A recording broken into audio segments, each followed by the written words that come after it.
Commissioner સાહેબને બોલાવશું ને પછી હું આગળ તમારા માટે કોઈ આવ્યું નથી મેડમ નહીં હાજર નહીં બોલાયો અને શું કહેશે ચેક નહીં ગયો ને તો કે તમને રાતોરાત સળગાવીને આપશું આવી અમને બળજબરી કરશે એની ઓકાત કઈ છે તો ત્યારે મોદી નહીં જોતો તો ક્યાંય બેઠો એ છાપરામાં મારી નાખશું અમે ચાલી નાખશું સમજી તમે નહીં લેવા અને આ વસ્તુ અમે બીએસએસ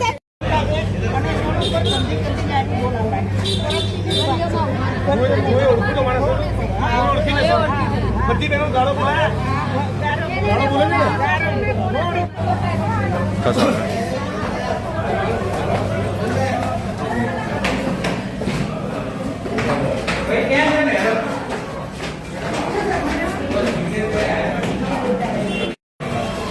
આ બાજુ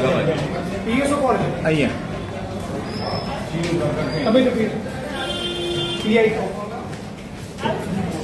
હવે પીઆઈને ફોન કરીને એવું કહો કે જિગ્નેશભાઈ એવું કીધું છે કે તમારા એસીપી નહીં આવે ત્યાં સુધી હું પોલીસ સ્ટેશન નહીં છોડું આવું એમને જાણ કરો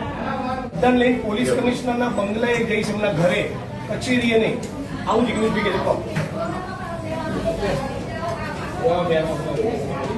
છે તમારે કોઈ ભાઈઓની પણ રાહ જોવાની નહીં તમારે સીધું પોલીસ સ્ટેશન આવી જવાનું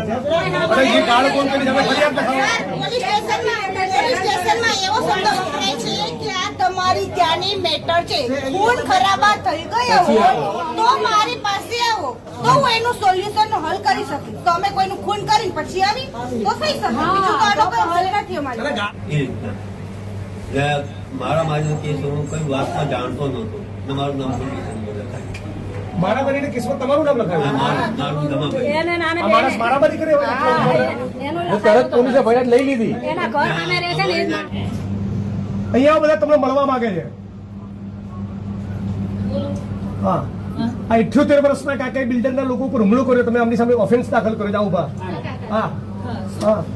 આ 78 વર્ષના કાકા જે શારીરિક અશક્ત છે સરખું ચાલી નથી શકતા એ લોકોને મારે છે એમ તમે એફઆઈઆર દાખલ કરી છે આમની વિરુદ્ધમાં અરે તમે એફઆઈઆર કરી છે આમની ઉપર આરોપી બનાવી દે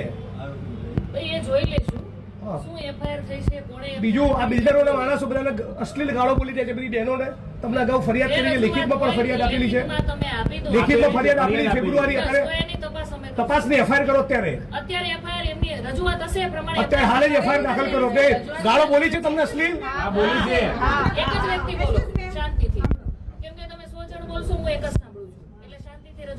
બીજું તમારા કોચરબના ઠાકોરવાસમાં દેશી દારૂનો અડ્ડો ચાલે છે બીજું બાબુ ઠાકોરનો બીજો કોચરબમાં દારૂનો અડ્ડો ચાલે છે ત્રીજો અડ્ડો ચાલે છે ઇંગ્લિશનો ઝાલાનો ચોથો ચાલે છે કોચરબમાં ભીલવાસનો કેમ ચાલે છે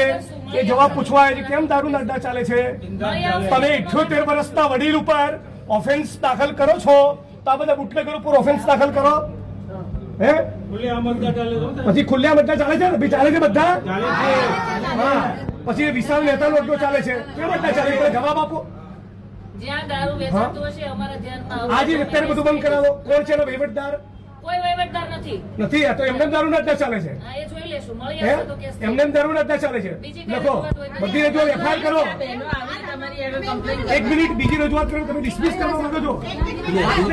પહેલા એક મિનિટ આ બાતનો જવાબ આ વડીલની ઉપર લેખિતમાં અરજી આપેલી છે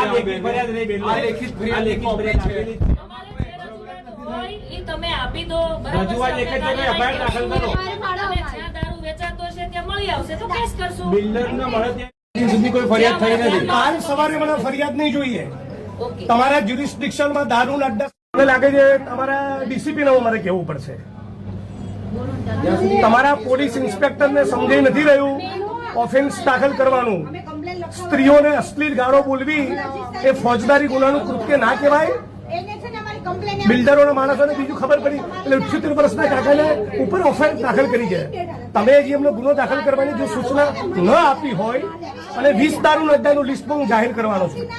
તમારે ન કરવું હોય તો ડીસીપી ના ત્યાં જવું તમે મને ના પાડી દો તો હાલ ફોન મૂકીને ડીસીપી ને કહું. કે ભાઈ મારે ફરિયાદ કરવી છે.